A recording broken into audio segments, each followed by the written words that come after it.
Hello all. I just thought it was about time for an update. And sadly, John's not by my side. It would have been good for him to be in the video, but he's currently driven our Sach football team a couple of hours drive away for a football match this afternoon, alongside one of our other team members, so that they can play their game. So that's why he's not here with me.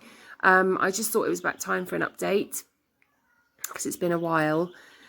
I'm just recording this from home on a Sunday. So, yeah, it's been a really busy time. I'll jump straight into COVID because I know a lot of people are wondering about that.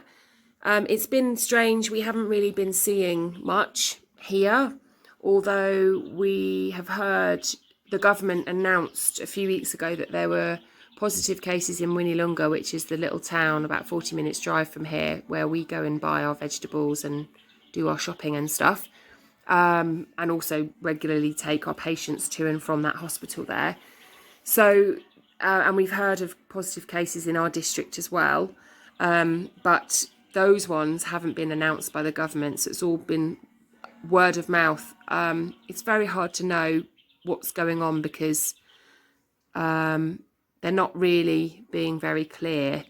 We heard yesterday that the Kalani Hospital, which is a 2-hour drive from us, they're seeing a lot of children very sick with respiratory stuff and even dying. They're all being put on oxygen, which I thought was very odd because they're children, and I didn't think COVID was supposed to affect children. But we're not really seeing people with huge respiratory problems here. Obviously the usual stuff, flu and cold and cough, but no one's having to be put on oxygen. So we thank God for that. We thank God for his protection. The district did just make a very impromptu visit to us on Friday last week, telling us that they wanted to test all the staff and our patients. So all of our staff members reluctantly had the COVID test, myself included. Wasn't very nice.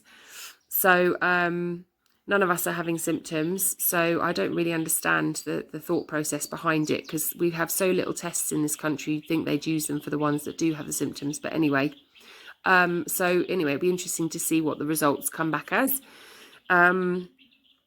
So yeah, we've still been battling on with the higher beings in terms of trying to get the hospital registered as a level 1 hospital.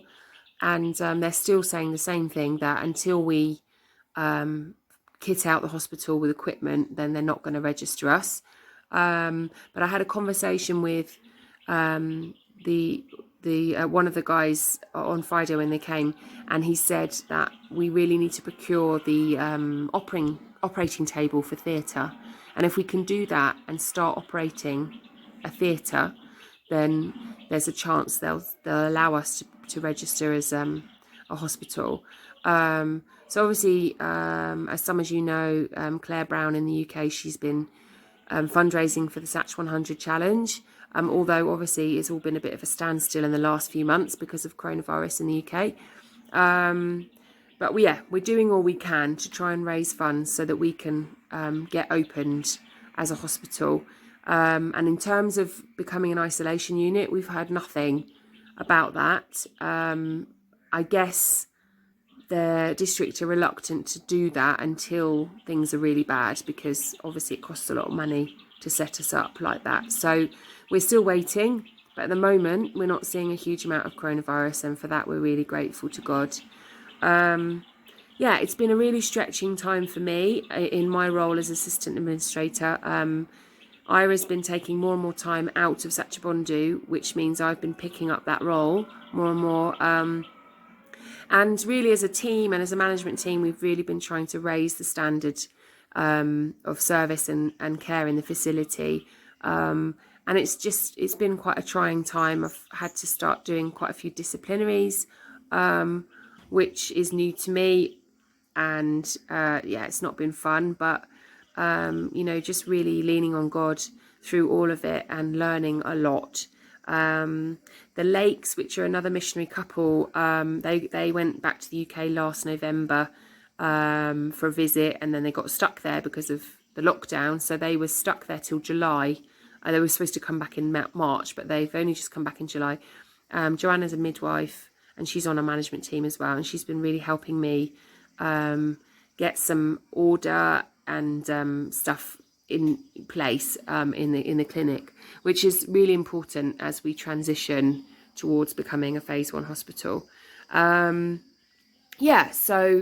John's been really busy homeschooling the children, which is such an important role to play, as alongside many other things, managing the project house build. And then more recently, he started picking up more of a teaching role in lots of different ways, which God's been leading him into. He is a real natural teacher, as you know. It's in his family, runs in the blood. So he just this week did a 2-day training course on cardiology for all of our staff. I was present for most of the training, and he was excellent, and the staff really enjoyed it.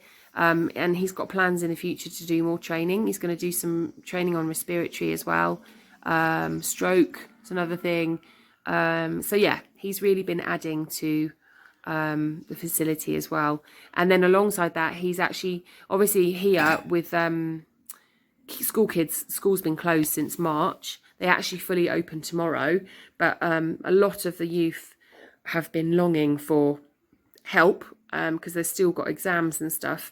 So just recently, John started teaching some of the youth, some of the lads that we know, basic maths and English, because they've really been missing out and they've got exams coming soon. So that's really been good as well. And it's just a huge asset, really. And I think us as a team, we've been talking about how we can input into these young people more and more, like that on a one-to-one basis. So yeah, John's been really busy with his finger in many pies. Gosh, got lots of other things to tell you, but the next main thing is we hadn't planned on travelling this year, especially before, that was even before COVID started, but obviously with COVID it's even more of a reason not to travel. However, God has been really speaking to us about travelling before the year is out, and I won't go into all the detail, but we've had lots of confirmation from God.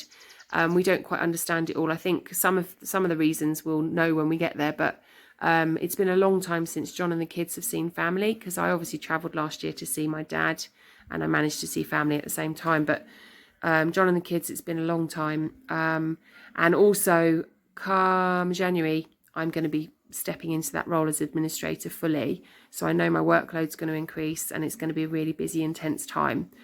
And this year has been a really busy year, so I know we need a break. So all of that said, we decided by faith that we would start planning a trip to the UK without any money or funding, but we just felt God was really saying that we should go. So we decided that, you know, if that's what God's saying, then he would provide.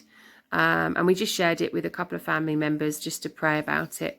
And long story short, God has provided the money for our flights. So we've booked flights, and we're coming over to the UK in the middle of October. We'll be self-isolating with the Burstons for 2 weeks, and then we'll see. Obviously, I know government are talking about a lockdown, but we're just going with the flow, and we're just trusting God that he will use our time in the UK as God wishes. Yeah, so we would really love to see some of you, but I know that's going to be a bit tricky because there's the whole 6 rule and social distancing and all of that. But just letting everybody know that's what we're doing. We really value your prayers for our travel, for the journey back, to keep, for continued protection against COVID, and for us to just have a really good time of rest and recuperation with loved ones. Yeah, so I just want to say thank you so much for all your support and continued prayers. We really value that. I wanted to give, I think when we get back to the UK, I'll have a lot more time to do some more updates and send another newsletter, which I will do. But until then, thank you so much.